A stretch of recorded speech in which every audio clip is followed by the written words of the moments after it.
We were talking before we hopped onto the microphone and in front of the camera. These Western Conference playoffs are just going to be a joy because we've got 3 games, maybe 4 games, depending on the team left in the season, and we still have no idea what the final conference standings are going to look like. Yeah, it's going to be a blast. I mean, there's so many teams alive. Even in the East, there's a lot of movement that can happen. Now, we know it's the Celtics. It's always the C's, and it will always be the C's winning the Eastern Conference. But just as far as who they have to go through is going to shake up, or who the Bucks have to go through to get to the Eastern Conference Finals to ultimately lose to the Celtics. Grant, did you know that the Celtics walked into Milwaukee and just dragged their you-know-what across Giannis's face?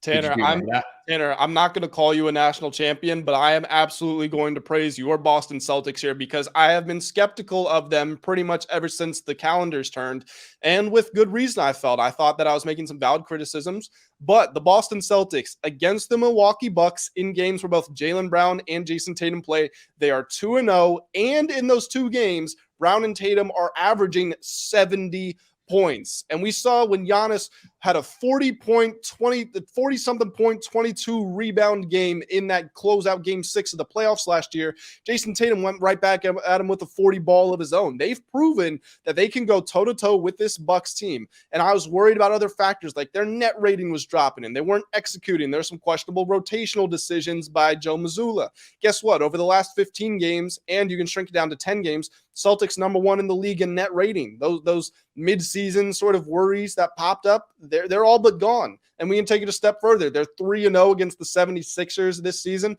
They're playing tonight. It's going to be the day before you hear this podcast. So you're going to know the final result, and we'll be able to see what happens. But I was critical of the Celtics, but they're putting it together, and I can't deny that. I might have to reconsider whether or not the Bucks are still my favorite in the East. Joe Mazzulla literally brought his team to Milwaukee and said, "Hey, Bucks, you guys can have home court. We don't care. Game 7 in Milwaukee, we don't give a shit because we are going to whoop your ass into submission." And it was so fun to watch. Now I was a little concerned though, because I had Jason Tatum and Jaylen Brown over their point totals, and I thought they were going to get pulled like halfway through the third quarter and not hit. And then Mazzulla left them out the entire third quarter because he was just there to make a statement. And that's exactly what he did. Celtics, Eastern Conference champions. That's all you need to know. Now we can talk about the Lakers if you want. A 41-point win over the best team in basketball, speaking from a record standpoint, and the best player in basketball, that's a statement, whether you like it or not. Tanner, did I hear you say something about the Lakers? The Lakers are going to get knocked out in the first round of the playoffs. Is that what I heard? That's not what you heard, Tanner, because let me spoil something for you. Over the last 15 games, the Los Angeles Lakers are 5th in the net rating.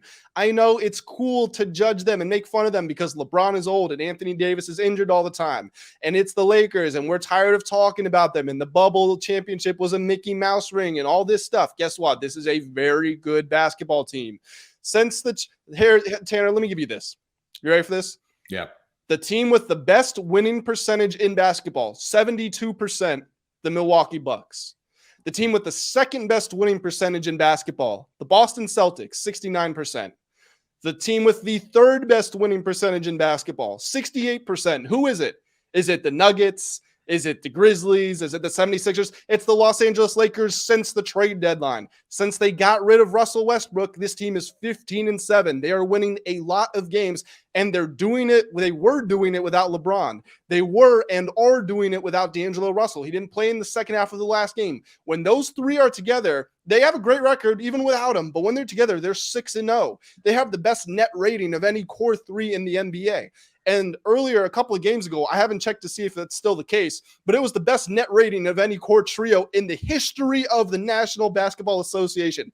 This is a very scary team that nobody wants to play. Jared Vanderbilt is your 5th best player in the starting lineup. In other words, he's the worst starter. And he's one of the best and most versatile defenders there are. He's regularly going to get you 10 rebounds. This is a very, very scary team. And I've got to say, I am absolutely I don't know. I don't even know what the word is. I just can't believe that we might get the Suns versus the Lakers in the first round, because that should be the Western Conference Finals, because the Lakers have a very good chance of climbing up to that 5 seed. They're only 1 game behind the Warriors and the Clippers. They play the Clippers on Wednesday, which is the day this podcast gets released. They're playing Tuesday night. So if they win Tuesday night and the Warriors lose or the Clippers lose, then they're going to move up and they're going to be level with them. They're ahead of the Warriors on the tiebreaker. And then if they beat the Clippers head to head, they've pretty much got them solidified and they just have to hold off the Warriors. So we might get a 4-5 Lakers Suns in the first round. And that would just be amazing, but it would also be a crime that we don't get it in the conference finals. Yeah, I mean, it's definitely not going to be the Mavericks. It's not going to be the Mavericks. We know that. I will say LeBron doesn't play a lot of defense in the regular season, but he's still an elite level defender in the playoffs. He saves his body, smart with that. But when it comes to the playoffs, he's going to play intense defense, and this team's going to take it up to a whole nother notch. So I agree, Los Angeles is going to be pretty scary when we get to that point, and we're going to be there in about a week. So should be good. In the Western Conference, though, it's wide open, in my opinion. There's not a team that really stands out that's saying, hey, this team's a lot better than anyone. And based on these stats that Grant's dropping right now, it's making me swing towards the Lakers. But I'm an Eastern Conference guy. I'm a Celtics guy, and I'll see you in the championship, Grant. I'll see you in the championship. It would be pretty cool if we got Lakers Celtics in the championship. The two most winning franchises of all time. Obviously, it would be a revenge story for the Celtics because they just lost in the finals last year. And it would be a revenge story for the Lakers because they went from not even making the play-in to all of a sudden they're back in the finals when LeBron is 57 years old and Anthony Davis doesn't have 2 feet to stand on.